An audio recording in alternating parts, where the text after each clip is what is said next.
Hey, it's me, Thick Bosolo, and after reviewing and reading and thinking, I think I need to put some context because if I read the sources, people are going to take it as a literal truth, and I think there needs to be context before um, doing that presentation, so people at least have an idea or concept. I don't know.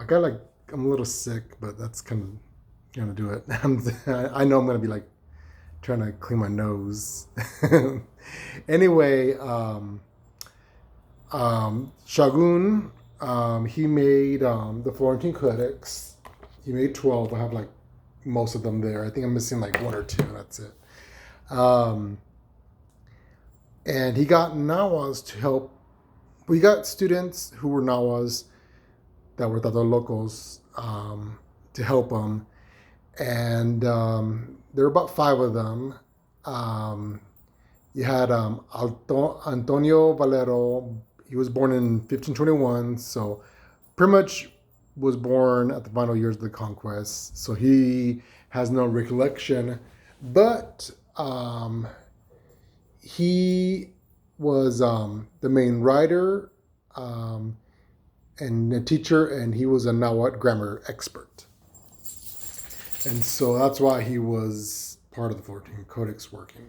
Then you have Alonso Vergerano, who was a resident of Cuautitlan, and that's pretty much it on him. Then you have Martin Jacopita, who was a researcher who later becomes we call it the rector, almost like the principal or dean of the college there at the local, which is where most of these students were at.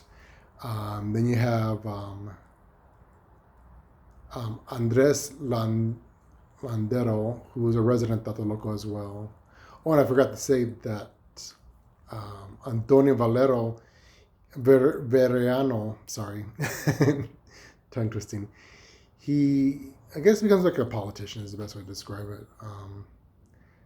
Then you have Pedro de San Buenaventura, and that one's kind of weird because I think he might be confusing another Pedro, and because on his writings, because he also writes Pedro Gonzalez, and I'm like, well, are they the same person? Is he messing up the names?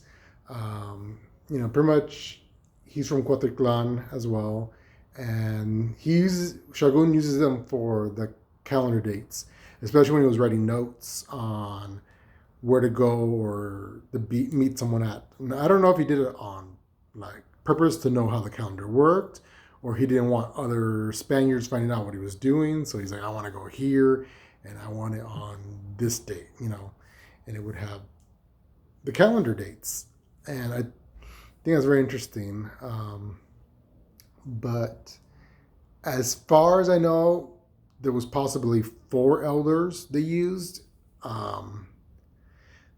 But since they were anonymous, there isn't no evidence. But based on Shagun, it sounds like there was. And artists, based on everyone's analysis, they usually say, "Oh, it could be anywhere to 10 to maybe 30."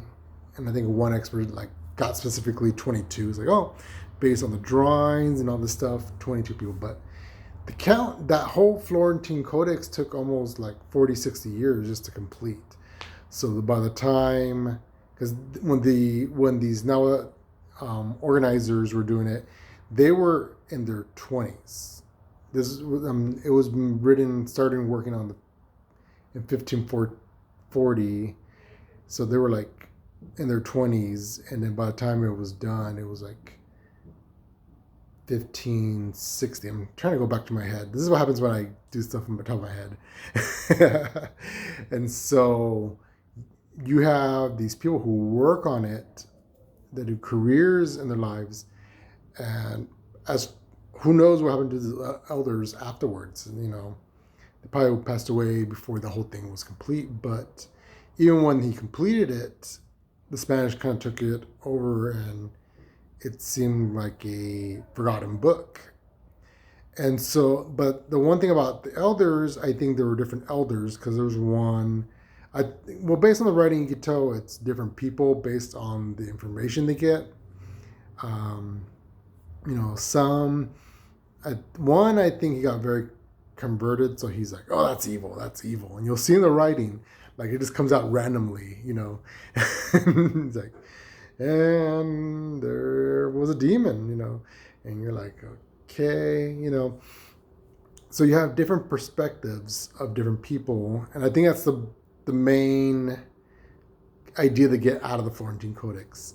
Like if you read the whole thing from start to finish, you're gonna see a lot of contradictions. And I think that's the one thing we have to understand as humans, as with elders, that they're gonna be, you know, some might be right, some might be wrong, some have an idea, some, you know, they're gonna have their new experiences in life added to the context of these stories.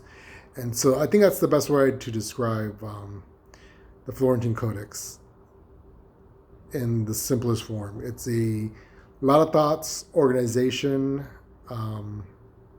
into 12 books.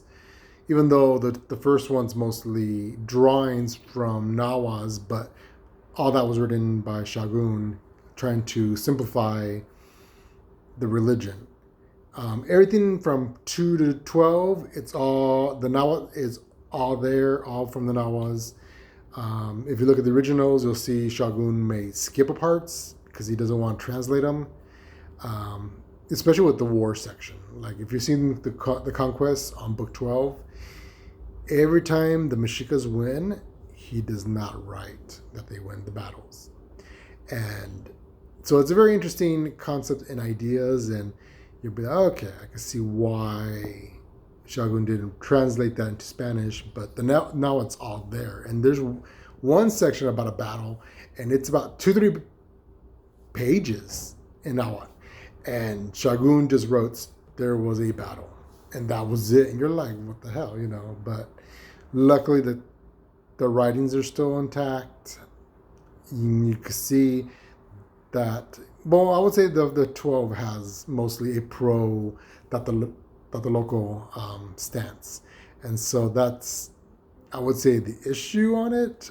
But I would say if you wrote a book about that region and you got the locals doing it, it's going to be mostly that. And it's very interesting. I think if you guys get curious, go for it. Depending on what you want to look at and stuff, depends on what you want to read. But I would say Florentine Codex 12, if you read everything at least from 2 to 11, which is going to be a long time, and then you read 12, you're like, oh, they reference that, and they reference the whole paragraph in the other book. And you'll be surprised, and I think that's the one output it references from all the books. Like, so you have like a sentence, like, oh, this happened, they'll have an omen, and then you have to read if you read the omen section, you'll see all that. Calendar days, they'll mention it, and you'll see a good or bad day, depending on what happens that day, and you're like, oh, it relates to that, which is pretty interesting. It goes back to everything else. Anyway, I guess I'm done talking here. I don't want to get you guys bored or annoyed, so I guess I'll talk to you guys later.